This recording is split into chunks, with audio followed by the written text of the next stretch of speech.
sitting, boy, you is the jackass, advising me to shoot me on ass. After the jackass dead and buried, where will I get another donkey? The jockey said, let me pass, go to England and get a new ass. And as he walking out,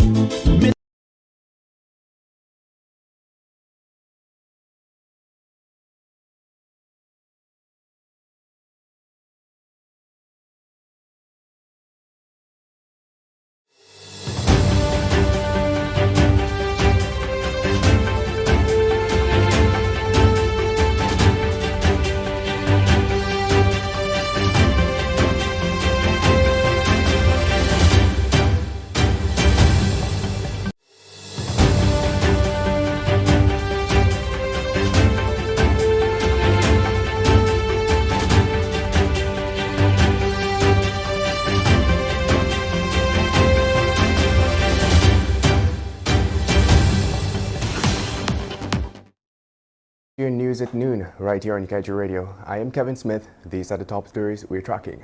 Audit of ExxonMobil's $460 million pre-contract costs, an abomination. Government should make report public, says a reliable source. And report says GPL to spend additional money to support $900 million gas to shore project. Meanwhile, Venezuelan gangs increase attacks on Guyanese miners. Region 7 police commander says GEA's licensing practices are worrying, according to the World Bank, and Region 9 teacher's naked body found with marks of violence. Meanwhile, Nigeria unable to pin Exxon to oil spill lawsuit. Subsidiary ordered to pay $200 million. And to wrap things up, Troy Resources mines out surface gold reserves, then fires local, and to use expats to focus on underground mining. Stay tuned to stay informed.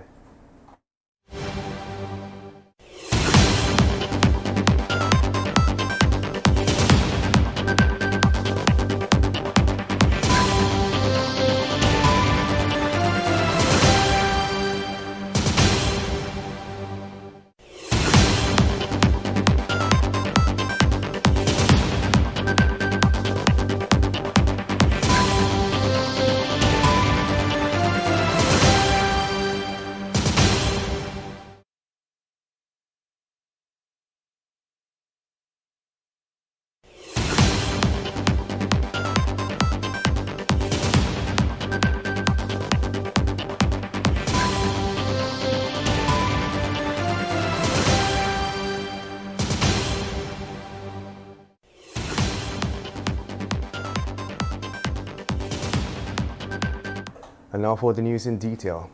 Upon reviewing reports pertaining to the audit of $460 million ExxonMobil claimed was spent prior to the discovery of oil in 2015, a reliable source has deemed the findings to be an abomination.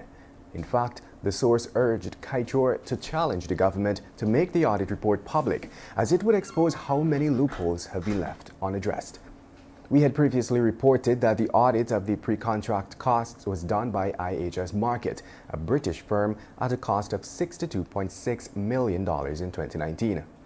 Following the audit, a final report was awaiting comments from ExxonMobil for some time, but those have been received. The source said it is quite saddening, especially in the interest of transparency and accountability, that the government has been silent about the results thus far. The reputable industry stakeholder, who is also a trusted advisor to the administration, further noted that the political opposition should utilize the powers of special select committees on natural resources to demand answers on these audits, which will cost Guyanese taxpayers billions of dollars. And moving on, having mined out the gold from what is considered the minimal subsurface area in the Hicks and Spearpoint pits of the Karooni gold mine, Australian-owned Troy Resources has upped the ante with regards to firing locals in order to use expatriates to focus on an underground mining operation. This much is evident from a recent circular disseminated to local employees attached to the mines. The circular to employees was signed by the mine's general manager, Colin Connors, a week ago, and sought to address the discussion and uncertainty about the future of the company and the employees.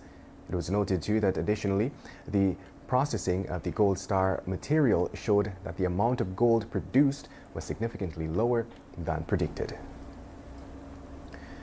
And moving on, Much like the case of Amila Falls hydroelectric project, the publicly touted price tag had always excluded, prior to being exposed by Kaieteur, that GPL would have had to incur its own spending to complement the project. The same obtains this time around with the much vaunted Gas to Shore Energy initiative being pursued by the government of Guyana along with Stabroek Block operator ESSO.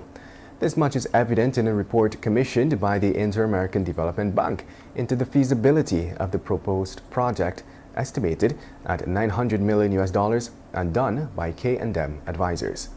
The EPA is currently conducting scoping exercises following an application by ESSO for environmental authorization to proceed with the construction of the pipeline from the Liza field.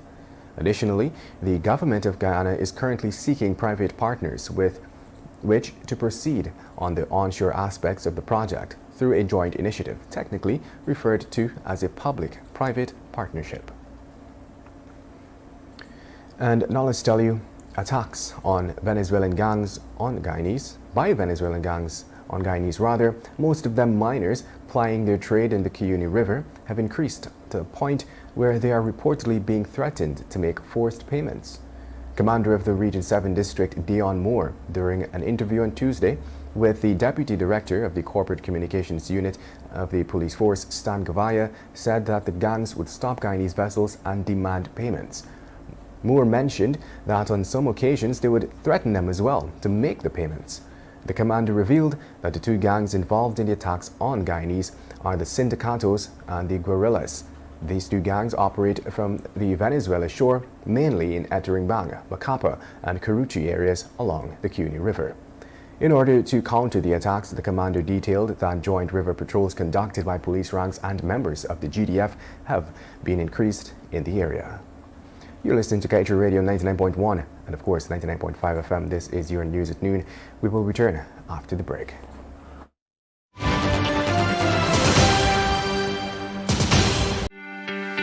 This is GHK Lal inviting you to join me weekdays from Monday to Friday on the National Outlook for commentary on a range of issues, immediately after the 12 noon and 7 p.m. newscasts on Kaieteur Radio at 99.1 FM and 99.5 FM. Looking forward to you sharing in the conversation.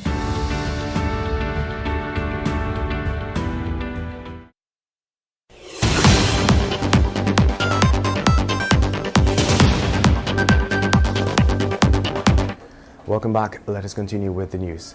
The actions of the Guyana Energy Agency, or GEA, continue to come under scrutiny, now with an international banker with investments in the local petroleum industry publicly expressing concerns and a U.S. citizen with investments locally calling on the U.S. ambassador to intervene. Over the past few weeks, we reported on a number of questionable practices being employed by the agency with responsibility for the monitoring of fuel imports into the country and the licensing of dealers in their various classes.